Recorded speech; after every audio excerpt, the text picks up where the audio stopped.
काल हूं। परम पिता ब्रह्मा के निर्णय को भला कौन टाल सकता है। महाराज दशरथ के ना चाहते हुए भी उनका अंतिम निर्णय वही हुआ जिसकी राह सारा संसार देख रहा था। अयोध्यापति दशरथ की अनुमति पाकर महर्षि विश्वामित्र राम और लक्ष्मण को साथ लिए रथ पर सवार हुए और रथ सिद्धाश्रम के मार्ग पर चल पड़ा। पिता चरण की धूलि ले और मां से वरदान, ऋषि सेवा में चल पड़े भाई लक्ष्मण राम।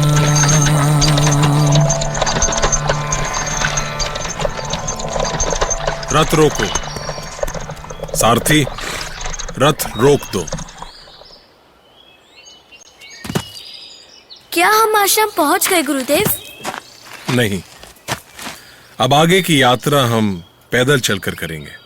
ये तो और भी अच्छा है गुरुदेव। हम आपके साथ इन सुंदर वनों को देखते हुए चलेंगे। हमने यही सोचकर पैदल यात्रा करने का निर्णय लिया है कि तुम दोनों इन वनों की सुंदरता को अनुभव करो और उसकी रक्षा के बारे में सोचो। चलो। हाँ सारथी, अब तुम लौट जाओ। जैसी आपकी आज्ञा ऋषिवर। गुरुदेव, आप बता रहे थे कि... हाँ राम, हमें जीवन देने वाले ये वन शांति और साधना के लिए जाने जाते हैं।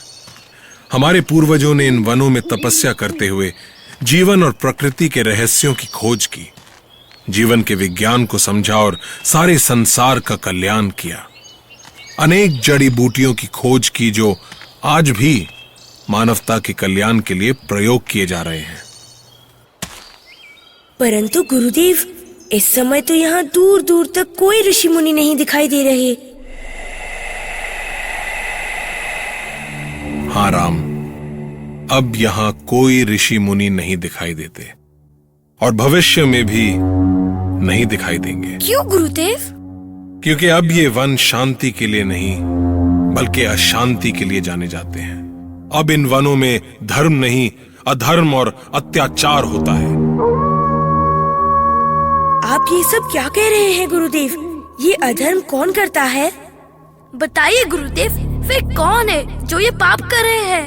आप मौन क्यों हैं गुरुदेव? हाँ गुरुदेव, इन अधर्मियों को दंड क्यों नहीं दिया जाता? क्योंकि वे बलशाली हैं, शक्तिशाली हैं। मैं अभी उनका सर्वनाश कर दूंगा, सदा सदा के लिए मिटा दूंगा उन्हें। बताइए गुरुदेव, अभी इसी क्षण बताइए गुरुदेव, कौन है वे? क्रोधित होने की कोई आवश्यकता नहीं है लक्ष्मण। उन अधर्मियों और अत्याचारियों के अंत के लिए ही तो मैं तुम दोनों को यहां लाया।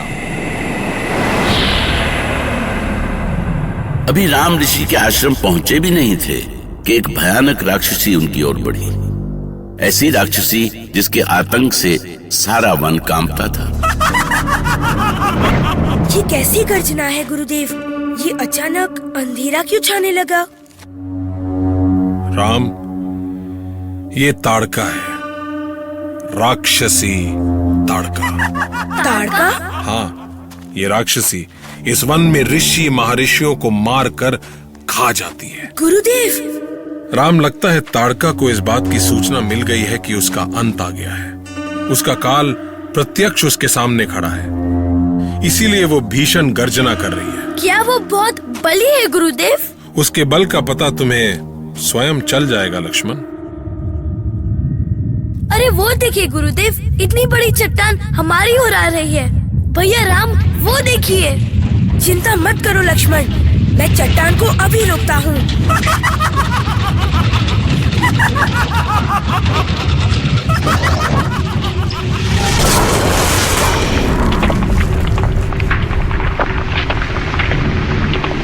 वो देखिए भैया, ऐसा लगता है कि चारों ओर धूल ही धूल छा गई हो।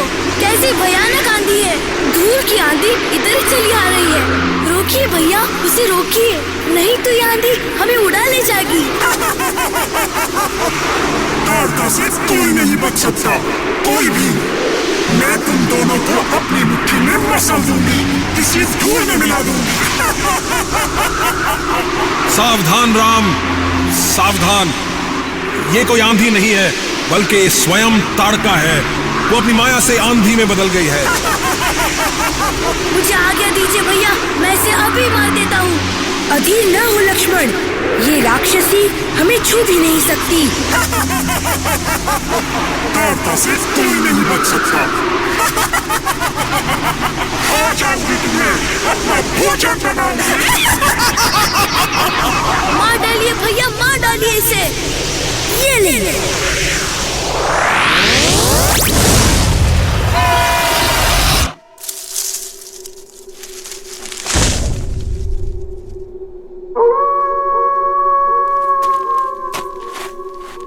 ये तो कोई स्त्री है भैया, लगता है उसके प्राण निकल गए।